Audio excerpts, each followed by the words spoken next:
السلام علیکم ورحمۃ اللہ وبرکاتہ۔ میری شادی ایک امیر گھرانے میں ہوئی تھی۔ شادی کے دوسرے دن میرے سسر نے مجھے اور میرے شوہر کو ہنی مون کے لیے دبئی بھیج دیا تھا، جبکہ میرے شوہر ابھی ہنی مون کے لیے نہیں جانا چاہتے تھے، مگر میرے سسر نے ہم دونوں کو زبردستی ہنی مون کے لیے بھیج دیا تھا۔ میرے ساس سسر اور میرے دو دیور الگ گھر میں رہا کرتے تھے، اور مجھے اور میرے شوہر کو انہوں نے شادی پہ انہوں نے ایک الگ گھر دیا تھا۔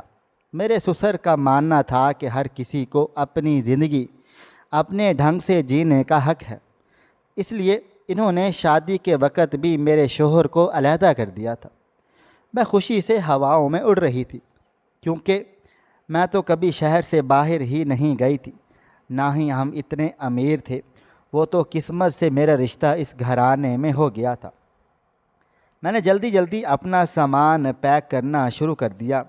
میرے شوہر مجھے کچھ زیادہ خوش نہیں تھے، انہیں کاروبار کی فکر ستائے جا رہی تھی، لیکن اپنے ابا جان کے سامنے وہ زیادہ کچھ کہہ نہیں سکتے تھے، کیونکہ سب کچھ میرے سسر کا تھا۔ اس لیے وہ میرے ساتھ دبئی کے لیے نکل گئے۔ 15 دن پلک جھپکتے ہی گزر گئے تھے۔ شادی کے شروع کے دن ایسے ہی تو ہوتے ہیں کہ ایک دوسرے کی سنگت میں وقت کا پتہ ہی نہیں چلتا۔ البتہ ایک بات کچھ عجیب و غریب سی تھی کہ میرے شوہر کا رویہ میرے ساتھ کچھ اکھڑا اکھڑا سا لگتا تھا۔ میں نے جب وجہ پوچھی تو وہ یہی کہتے ہیں کہ میرے کاروبار کا بہت نقصان ہو رہا ہے، اور یہ بات مجھے سمجھ نہیں آتی تھی، کیونکہ وہاں میرے سسر سب کچھ دیکھنے کے لیے موجود تھے۔ پھر شوہر کو کس بات کی فکر تھی؟ اکثر ان کو فون آتا تو وہ کمرے سے نکل جاتے، میرے سامنے بات چیت بھی نہیں کیا کرتے تھے۔ بس اسی طرح سے 15 دن گزرے اور ہم نے واپسی کا سفر شروع کر دیا۔ میرا دل تو نہیں چاہ رہا تھا کہ اتنی جلدی یہ خوبصورت اور حسین دن ختم ہو جائیں، لیکن واپسی کی ٹکٹ بھی پہلے سے ہی بک ہو چکی تھی۔ ہم ہوائی جہاز میں بیٹھے تو میرے شوہر نے تھکن سے آنکھیں بند کر لی، نہ جانے وہ کن خیالوں میں گم سم رہتے تھے۔ مجھے تو لگتا تھا کہ ان کا دل اور دھیان دفتر میں ہی رہتا ہے۔ ابھی بھی ان کے چہرے پر بہت عجیب سے تاثرات تھے۔ میں خاموشی سے کچھ ہی دیر بیٹھی تھی کہ مجھے ایسا محسوس ہوا جیسے کسی کی نظریں میرے وجود پر جمی ہوں۔ میں نئی نئی دلہن تھی، ہاتھوں میں چوڑیاں، چہرے پر سرخی، زیورات بھی پہن رکھے تھے۔ میں نے جلدی سے اپنا دوپٹہ ٹھیک کیا اور پھر یہاں وہاں دیکھا تو میری نظر دور بیٹھے ایک آدمی پر پڑ گئی، جس کی نظر مجھ پر جمی ہوئی تھی اور وہ مجھے دیکھے جا رہا تھا۔ مجھے بڑی گھبراہٹ ہوئی۔ میں نے اپنے شوہر کی جانب دیکھا جو ابھی بھی آنکھیں بند کیے بیٹھے تھے۔ پہلے میں نے سوچا کہ اپنے شوہر کو اٹھا کر اس آدمی کے بارے میں بتا دوں، لیکن پھر مجھے لگا کہ میرے شوہر کیا سوچیں گے۔ ابھی ہماری شادی کو زیادہ دن ہی نہیں ہوئے تھے، اس لیے مجھے اپنے شوہر کے بارے میں زیادہ علم نہیں تھا۔ مجھے ڈر تھا کہ کہیں وہ اس سے جھگڑا کرنے نہ چلے جائیں۔ میں نے خود ہی یہ سوچ کے نظریں پھیر لیں۔ میں نے اپنا دھیان اس کی طرف سے ہٹایا اور پھر خود اپنی آنکھیں بند کر لیں۔ خدا خدا کر کے ہوائی جہاز لینڈ ہوا اور میں اپنے شوہر کا ہاتھ پکڑ کر ایئرپورٹ سے نکل آئی۔ گھر پہنچ کر میں نے سکون کا سانس لیا تھا۔ میں ایک شریف گھرانے سے تعلق رکھتی تھی اور کسی غیر مرد کا خود پر یوں نظریں جمائے رکھنا مجھے بہت ناگوار گزرا تھا۔ اگلی صبح میری اماں کا فون آیا۔ وہ کہنے لگیں کہ واپس آ گئی ہو تو ماں سے بھی ملنے آ جاؤ، تم تو سسرال جا کر ہمیں بھول ہی گئی ہو۔ میں جو اپنا سامان کھولنے کے لیے بیٹھی تھی، اماں کی ناراضگی سن کر میں نے اسے یوں ہی چھوڑ دیا اور اپنے شوہر سے کہا کہ مجھے میری اماں کی طرف چھوڑ آئیں۔ وہ اپنے لیپ ٹاپ پر کچھ کام کر رہے تھے۔ میری بات سنتے ہی فوراً سے اٹھ کھڑے ہوئے اور کہا، چلو میں تمہیں چھوڑ آؤں۔ میں حیران و پریشان تھی کہ وہ ایک دم سے کیسے میری بات مان گئے تھے۔ خیر، یہ بات میرے لیے خوشی کی تھی۔ میں جھٹ پٹ تیار ہوئی اور ان کے ساتھ چل پڑی، لیکن جیسے ہی گاڑی گھر سے باہر نکلی تو میری آنکھیں حیرت سے پھٹی کی پھٹی رہ گئی تھی۔ میں نے ایک نظر اپنے شوہر پر ڈالی، ان کی نظر سڑک پر تھی۔ میں نے کھڑکی سے دوسری نظر اس آدمی پر ڈالی جو میرا پیچھا کرتے ہوئے یہاں تک پہنچ گیا تھا۔ وہ میری طرف دیکھ رہا تھا۔ میری جان نکلنے لگی تھی۔ میں نے سوچا کہ اپنے شوہر کو بتاؤں یا پھر نہ بتاؤں۔ ایسی کوئی بات بتا کر میں انہیں پریشان نہیں کرنا چاہتی تھی، اسی لیے خاموش ہو گئی تھی۔ میرے شوہر نے مجھے اماں کے گھر چھوڑ دیا تھا اور رات کو لینے کے لیے آنے کا کہا ہوا تھا۔ میرے پاس سارا دن تھا۔ میں ماں کے گلے لگ گئی، ان کے ساتھ بہت اچھا وقت گزارا۔ شام کو چھوٹی بہن کے ساتھ چھت پر پہنچی تو ایک دفعہ پھر میرے ہوش اڑ گئے تھے، کیونکہ وہ آدمی میری اماں کے گھر کے باہر ہی موجود تھا، اور میں یہ بات اچھی طرح سے جان گئی تھی کہ وہ میرا ہی پیچھا کر رہا ہے۔ میرے ہاتھ پاؤں کانپنے لگے۔ پتہ نہیں وہ کیا چاہتا تھا، کیوں میرے پیچھے کو پڑا تھا۔ میں تو اسے جانتی تک نہ تھی۔ پہلی دفعہ میں نے اسے فلائٹ میں ہی تو دیکھا تھا۔ میں نے اپنی چھوٹی بہن کی طرف دیکھا اور اس کا ہاتھ پکڑ کر نیچے چلی گئی۔ میرا سارا دھیان اس آدمی کی طرف اٹک گیا تھا۔ میں نے اپنی ماں سے بھی ڈھنگ سے کوئی بات چیت نہ کی تھی۔ اماں کہنے لگیں، امیروں کے گھروں میں بیاہ کر کیا گئی ہو، تم تو ہمیں منہ تک نہیں لگا رہی۔ پھر ابا کہنے لگے، بچی تھک گئی ہوگی، اتنے لمبے سفر سے آئی ہے۔ سارا دن ایسے ہی گزر گیا تھا۔ رات کو میرا شوہر مجھے لینے آیا تو میں اپنے گھر واپس لوٹ آئی۔ گھر میں داخل ہوتے وقت میں نے پلٹ کر دیکھا تو وہ آدمی تب بھی میرے پیچھے ہی تھا۔ سمجھ نہیں آ رہا تھا کہ کیا کروں، یہ بات کس کو بتاؤں۔ شوہر کو بتانے کی ہمت نہیں تھی۔ میں نے سوچا کہ کچھ دن ایسے ہی گزار کر کے دیکھتی ہوں، کیا پتہ یہ خود ہی چلا جائے، لیکن ایسا کچھ بھی نہیں ہوا۔ اگلے ہی دن میری ساس کا فون آ گیا۔ وہ مجھے اپنے پاس بلانے لگی۔ میں ڈرائیور کے ساتھ گھر سے باہر نکلی تو وہ آدمی تب بھی میرے پیچھے ہی تھا۔ ساس کے گھر جا کر بھی مجھے سکون نہیں آیا تھا۔ میرے سسر نے میری بے چینی محسوس کی تو پوچھنے لگے، کوئی بات ہے کیا؟ لیکن میں نے انکار میں سر ہلا دیا تھا۔ پھر یہاں وہاں کی باتیں ہونے لگیں۔ سسر پوچھنے لگے، دبئی سے کیا کیا سامان لائی ہو، تم نے سامان کھول دیا ہے؟ میں نے بتایا کہ میں سامان نہیں کھول سکی، اپنی ماں کی طرف چلی گئی تھی اور آج یہاں پر آ گئی ہوں۔ انہوں نے سر ہلایا اور کہنے لگے، کوئی بھی پریشانی ہو تو تم مجھے کہہ سکتی ہو۔ ان کی بات سن کر میں کچھ گھبرا سی گئی تھی۔ ایسا لگا تھا کہ جیسے وہ میرا چہرہ پڑھ رہے ہوں۔ میں نے اچھا کیا کہ نظریں چرا لیں اور پھر ایسے ہی کچھ وقت گزار کر اپنے گھر چلی آئی۔ رات کو بے چینی سے مجھے نیند بھی نہیں آئی۔ میں کروٹ بدلتی رہی اور پھر آدھی رات کو میں نے کھڑکی سے باہر دیکھا تو وہ آدمی تب بھی باہر ہی کھڑا ہوا تھا۔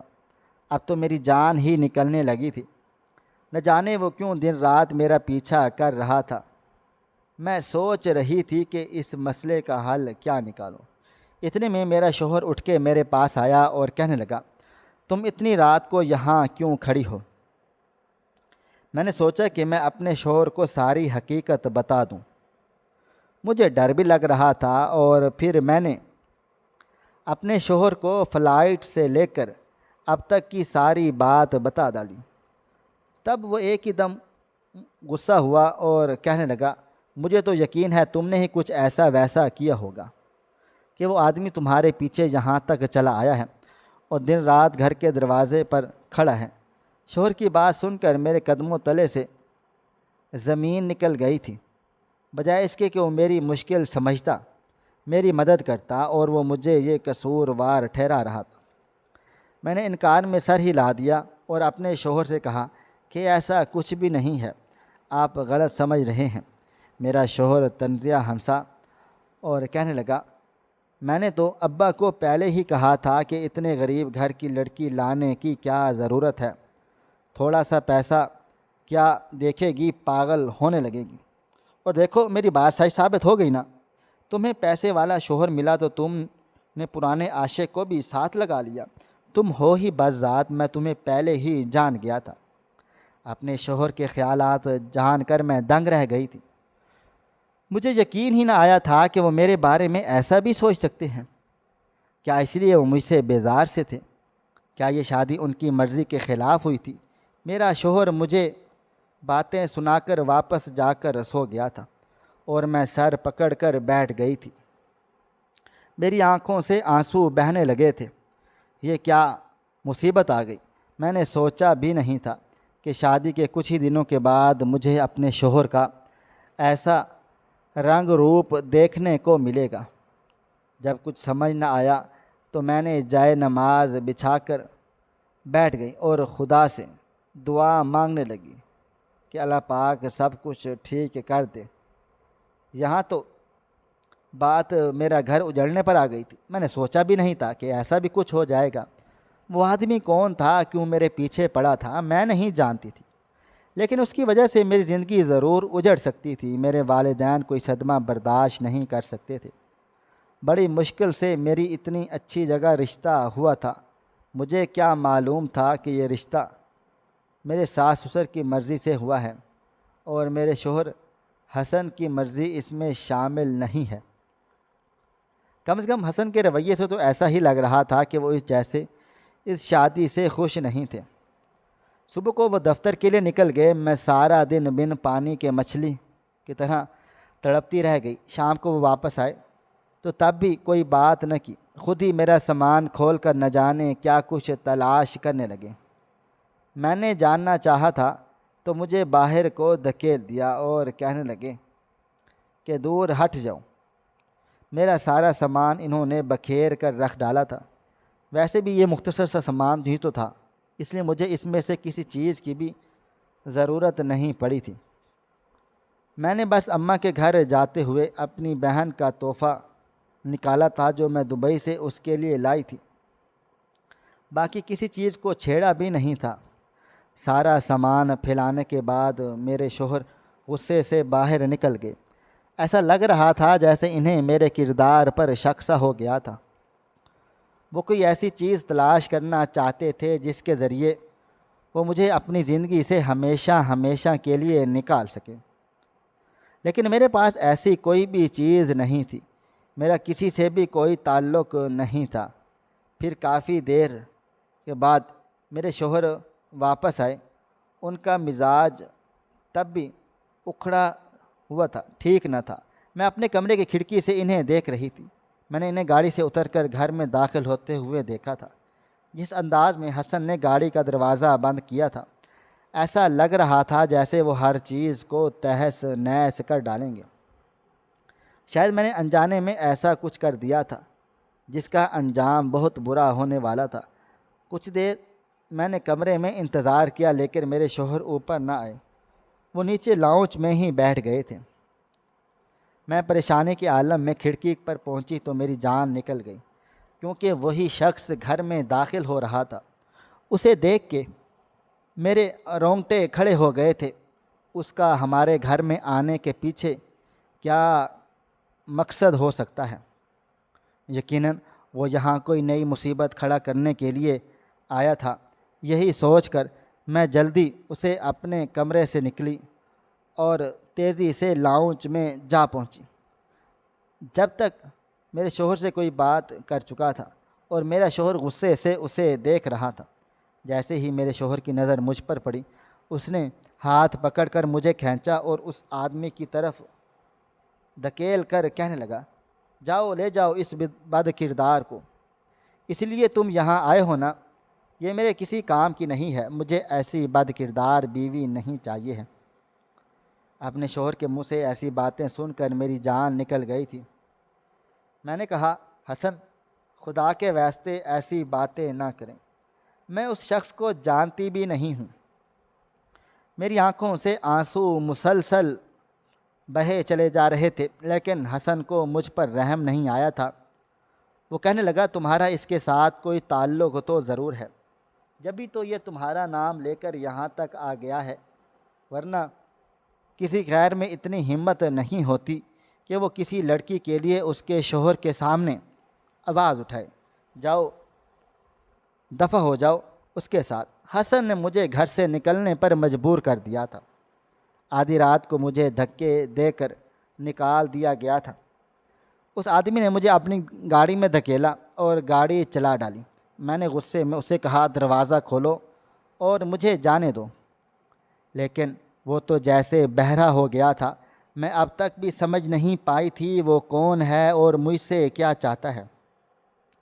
میرے شوہر نے کیوں مجھ پر اعتبار نہ کیا اور اس آدمی کی ہر ایک بات پر اعتبار کیوں کر لیا تھا؟ اس آدمی نے پتہ نہیں میرے شوہر سے ایسا بھی کیا کہا تھا کہ میرے شوہر نے آدھی رات کو ہی مجھے گھر سے باہر کو نکال دیا تھا۔ اس نے مجھے آدھی رات کے اندھیرے میں ایک پاگل خانے کے سامنے اتارا۔ مجھے سمجھ نہیں آیا تھا کہ وہ یہاں مجھے کیوں لایا ہے۔ وہ مجھے کھینچتا ہوا اندر لے گیا۔ وہاں ایک کمرہ بنا ہوا تھا جس میں سرخ رنگ کی لائٹ جل رہی تھی، اور سرخ رنگ میں لے جا کر اس نے میرے ہاتھ پاؤں باندھ لیے تھے، اور پھر اسی وقت میری جان نکل گئی تھی جب ایک کرنٹ والی مشین میرے جسم کے ساتھ جوڑ دی اور ایک ہلکا سا جھٹکا مجھے دیا تھا۔ میرا سارا وجود لرز اٹھا تھا۔ ایک ہلکے سے جھٹکے نے میری جان نکال ڈالی تھی۔ اب وہ کہنے لگا، اگر تم نے میری ہر بات کا جواب نہ دیا تو میں تمہارے ساتھ اس سے بھی زیادہ برا بھلا کروں گا۔ پھر اور اس نے مجھے ایک ایسا سوال پوچھا جسے سن کر میں دنگ رہ گیا تھا۔ میں نے اس سے کہا کہ مجھے کچھ بھی معلوم نہیں ہے کہ تم کس کے بارے میں بات چیت کر رہے ہو۔ میری بات سن کر اس کا چہرہ غصے سے لال سرخ ہو گیا تھا اور کہنے لگا، تم بہت ہی زیادہ ڈھیٹ ہو، لیکن یاد رکھنا ہم تم سے سچ اگلوا کر رہیں گے۔ میں نے پریشانی سے اس سے کہا کہ میں نہیں جانتی تم کس بارے میں بات کر رہے ہو۔ تو کہنے لگا، دبئی ایئرپورٹ پر تمہارے بیگ میں غلطی سے میرا سامان آ گیا تھا، مجھے وہی چاہیے۔ میں نے اسے بتایا کہ میں نے اپنا سامان کھولا ہی نہیں تھا، بلکہ میرا سامان تو میرے شوہر نے غصے میں بکھیر دیا تھا، اس لیے مجھے نہیں معلوم کہ اس میں تمہارا کچھ سامان تھا یا نہیں۔ یہ سن کر وہ غصے سے کہنے لگا، تمہارے شوہر کو بھی میرا سامان نہیں ملا، یقیناً تم نے ہی اسے کہیں آگے پیچھے کیا ہے۔ جیسے تم نظر آتی ہو ویسی ہرگز بھی نہیں ہو۔ اس آدمی کی بات پر میں حیران رہ گئی۔ اسے کیسے معلوم تھا کہ میرے شوہر کو میرے سامان میں سے کچھ ملا ہے اور کیا نہیں؟ اور جب یہی سوال میں نے اس سے کیا تو جو جواب اس نے مجھے دیا تھا وہ سن کر تو میرے ہی اوسان بھی خطا ہو گئے تھے۔ وہ کہنے لگا کہ میں نے پہلے تمہارے شوہر سے اپنا سامان مانگا تھا، لیکن اسے وہ اولاد سامان نہیں ملا ہے۔ اس کی ہر بات میری سمجھ سے باہر تھی۔ پہلے اس آدمی کا پیچھا کرنا، مجھ پر نظر رکھنا، اور اب یہ کہنا کہ میرے شوہر کی اب اس سے بات ہو چکی ہے۔ میں نے کہا کہ تم ٹھیک طرح سے بتاؤ تم کون ہو اور کیا چاہتی ہو، کس سامان کی بات کر رہی ہو، اور میرے سامان میں تمہارا کوئی چیز کیسے چلی ہے۔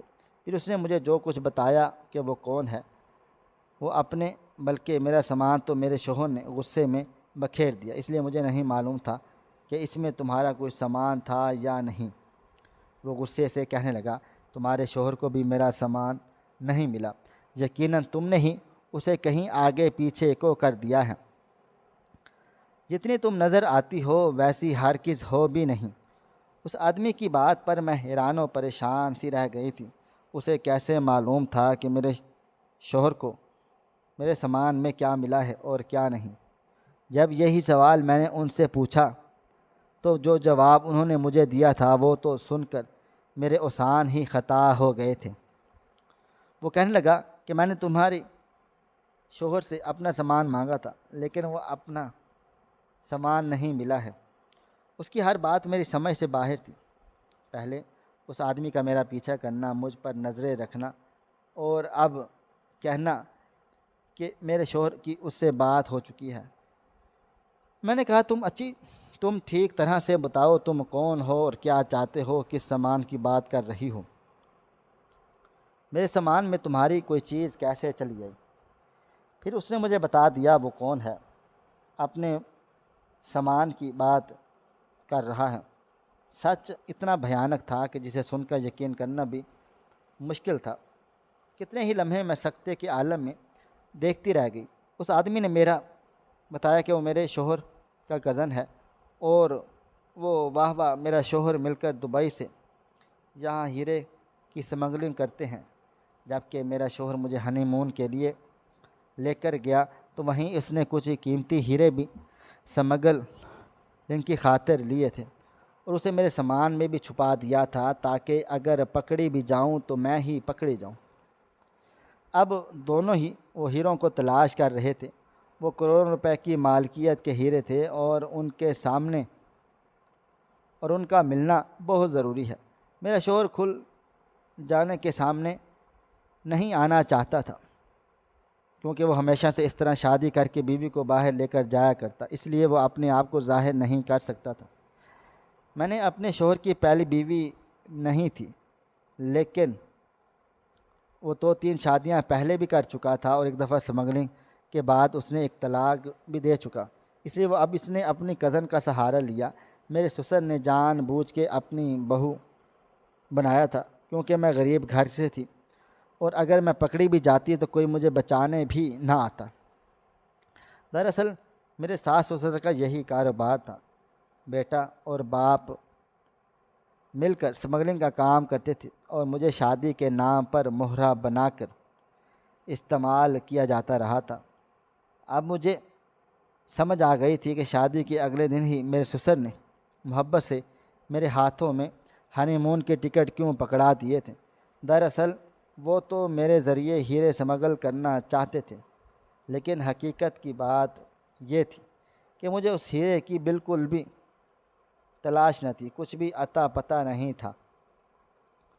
میں نے تو کسی سامان کو بھی ہاتھ تک نہیں لگایا تھا، اس لیے وہ جہاں کہیں بھی رکھا تھا وہیں سے ملنا چاہیے تھا۔ لیکن وہ آدمی کہہ رہا تھا کہ اب وہ میرا ہیرا میرے سامان میں موجود نہیں ہے۔ وہ کہنے لگا تمہارے سامان میں ایک چھوٹا سا سرخ رنگ کا ڈبہ تھا، اس کے اندر میں نے تمہارے شوہر نے ہیرا چھپا دیا تھا، لیکن اب وہ ڈوبا نہیں تمہارے سامان میں۔ یہ سن کر میرے ہوش اڑ گئے تھے، کیونکہ وہ سرخ رنگ کا ڈبہ میں نے اپنی بہن کی خاطر خرید کیا ہوا تھا۔ اس کے اندر ایک گھڑی بھی تھی۔ مجھے کیا معلوم تھا کہ میرے شوہر نے اس گھڑی کے ڈبے کے مخمل کے نیچے ہی ہیرا چھپا دیا ہے۔ جب حسن کو تلاش کرنے پر وہ ہیرا نہ ملا تو اس نے اپنے کزن سے کہا کہ وہ مجھے یہاں لے آئے اور مجھ سے سچ اگلوائے۔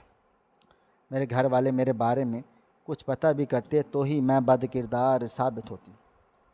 اب میں سارا سچ جان گئی تھی، لیکن میں اگر یہ بات کسی آدمی کو بتا دیتی تو مجھے یقین تھا کہ وہ یہیں مار کر چلا جاتا۔ میں نے لا علمی کا اظہار کیا اور یہی کہا مجھے نہیں معلوم وہ ہیرا کہاں ہے، اور پھر میں نے بڑی چلاکی سے یہ کہہ کر اس آدمی کے دل میں شک ڈال دیا کہ کہیں میرے شوہر نے تمہیں دھوکہ تو نہیں دیا، کیونکہ میرا سامان میرے شوہر نے کھولا تھا، ہو سکتا ہے اسے ہیرا مل گیا ہو، اور وہ باقی تمہارا کچھ بھی نہیں حصہ جانا چاہیے تھا۔ میری باتیں سن کر وہ آدمی واقعی شک میں پڑ گیا، اسے بھی یہی لگ رہا تھا کہ کچھ بھی نہیں جانتی، اور ایک حد تک یہ بات سچ بھی ثابت تھی کہ میں نے اس کا شک بڑھانے کے لیے یہ سب کچھ کہہ دیا تھا۔ میرے شوہر اور سسر فون پر باتیں کر رہے تھے، وہ دونوں کسی ہیرے کو فروخت کرنے کا ذکر بھی کر رہے تھے۔ یہ سن کر اس آدمی نے گھور کر مجھے دیکھا۔ میں نے ہاں میں سر ہلایا تو وہ غصے سے لال سرخ ہو گیا۔ میں نے اس کے آگے ہاتھ جوڑ دیا اور کہا مجھے جانے دو، میرا کوئی قصور نہیں۔ اب تو تمہارا کزن بھی مجھے نہیں اپنائے گا، وہ مجھے طلاق دے دے گا۔ ہم غریب لوگ ہیں، کسی کو کچھ بھی نہیں بتائیں گے۔ اس نے سر انکار میں ہلایا اور کہنے لگا کہ میں اتنا بڑا رسک نہیں لینا چاہتا۔ تمہارا شوہر مجھ سے دھوکہ کرے گا، اس بات کا اندازہ مجھے ابھی بھی پہلے سے یہی تھا۔ اس آدمی سے کہا، اگر تم مجھے جانے دو گے تو تمہارے لیے زیادہ آسانی ہوگی، کیونکہ میرے ابا پولیس رپورٹ درج کروائیں گے، پولیس تم لوگوں کے پیچھے لگے گی اور پھر بہت سے مسئلے مسائل پیدا ہو جائیں گے۔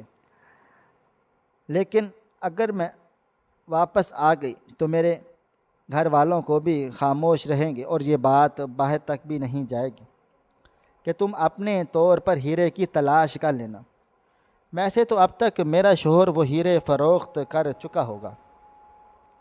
یہ کہہ کر میں نے خاموشی اختیار کر لی تھی تو وہ بھی سوچ میں پڑ گیا، اور پھر کچھ سوچتے ہوئے اس نے مجھے آزاد کر دیا تھا۔ اس نے مجھے دھمکی دی تھی کہ میں یہ بات کسی اور کو بھی نہیں بتاؤں گی۔ میں نے وعدہ لیا تھا کہ میں واپس اپنے میکے پہنچ گئی۔ میرے ماں باپ مجھے دیکھ کر حیران رہ گئے تھے۔ میں نے بہت سوچ سمجھ کر اپنے ماں باپ کو ساری بات بتا ڈالی، لیکن یہ بات نہیں بتائی کہ وہ ہیرا میں نے غلطی سے چھوٹی بہن کے دیا ہے۔ میرے ماں باپ کہنے لگے، اتنے خراب لوگوں سے رشتہ توڑنا ہی بہتر ہے۔ میرے ابا جان نے خود ہی میرے شوہر سے بات چیت کر کے میری طلاق کروا ڈالی تھی۔ میرا شوہر یہ سن کر ہکا بکا رہ گیا تھا کہ اس کے کزن نے مجھے چھوڑ دیا ہے۔ اس بات کو 4 ہی دن گزرے تھے اور پھر مجھے پتہ چلا کہ کسی نے میرے شوہر کو گولی مار کر ہلاک کر دیا ہے، اور میرے سسر کو اسی صدمے سے ہارٹ اٹیک ہو گیا ہے۔ میں جانتی تھی کہ یہ کام کس نے کیا ہوگا، لیکن میرا خاموش رہنا ہی بہتر تھا، اور جب پولیس نے تشفیش شروع کی اور پتہ چلا کہ میرے شوہر کے کزن نے ہی انہیں مارا تھا، وہ اب بھی جیل کی سلاخوں کے پیچھے پہنچ گیا تھا۔ سارے مجرم خود بخود اپنے انجام کو پہنچ گئے تھے۔ میں نے سوچا بھی نہیں تھا کہ وہ لوگ اس طرح سے ایک دوسرے کو مار ڈالیں گے۔ میں نے اپنی بہن سے پوچھا، کیا وہ گھڑی کیا ہے جو میں نے تمہیں تحفے میں دی تھی؟ تب وہ الماری سے ڈبہ نکال کر لے آئی تھی۔ کہنے لگی، باجی میری دوست کی شادی آنے والی ہے، یہ گھڑی میں وہاں پہن کر جاؤں گی۔ میں نے جلدی سے اس گھڑی کا مخمل ہٹایا تو میری آنکھیں چمک اٹھی تھی، وہاں ہیرے چمک دمک رہے تھے۔ میں نے چمکے سے اس ہیرے کو اپنی مٹھی میں دبا لیا۔ اس ہیرے کا اصل حقدار کون تھا میں نہیں جانتی تھی، لیکن اب یہ ہیرے میرے پاس تھے۔ فی الحال تو مجھے خاموش رہنا تھا، ان ہیروں کو بیچ کر ہماری قسمت بدلی جا سکتی ہے۔ لیکن میں نے سن کر رکھا تھا کہ اس طرح کے ہیرے کھلے عام فروخت نہیں ہوتے۔ آپ لوگ مجھے بتائیں، میں نے ٹھیک کیا یا غلط؟ کیونکہ جو کچھ میرے ساتھ ہو چکا تھا وہ بھی تو صحیح نہیں ہوا تھا نا۔ پھر یہ ہیرا میں کیسے دے دیتی؟ شاید ہی میں اس کی اصل حقدار تھی، کیونکہ اگر میں پکڑی جاتی تو مجھے نہ جانے کتنی بڑی سزا ملتی اور میرے اصل مجرم فرار ہو جاتے۔ میرے والدین سے ہاتھ جوڑ کر گزارش ہے کہ وہ بہن بیٹی کا رشتہ کرتے ہوئے امیر کبیر لڑکا نہ دیکھا کریں، بلکہ کوئی غیرت مند ہو جو آپ کی بیٹی کا خیال رکھ سکے، تاکہ ہماری بہن بیٹی عزت سے اپنی زندگی گزار سکے۔ میری اللہ رب العزت سے دعا ہے کہ وہ ہر بہن بیٹی کے نصیب اچھے اور نیک بنائے، آمین ثم آمین یا رب العالمین۔ آپ دوست احباب کومنٹ باکس میں آمین لکھ کر ہماری اس دعا میں شامل ہو جائیں، جزاک اللہ۔ ناظرین، مزید اس طرح کی سبق آموز کہانیاں سننے کے لیے ہماری ویڈیوز کو لائک کریں، شیئر کریں اور ہمارے چینل کو ضرور سبسکرائب کر لیں۔ آپ کو ہماری آج کی کہانی کیسی لگی؟ کومنٹ باکس میں اپنی رائے کا اظہار ضرور کریں۔ ملتے ہیں کل ایک نئی اور دلچسپ کہانی کے ساتھ۔ اللہ حافظ۔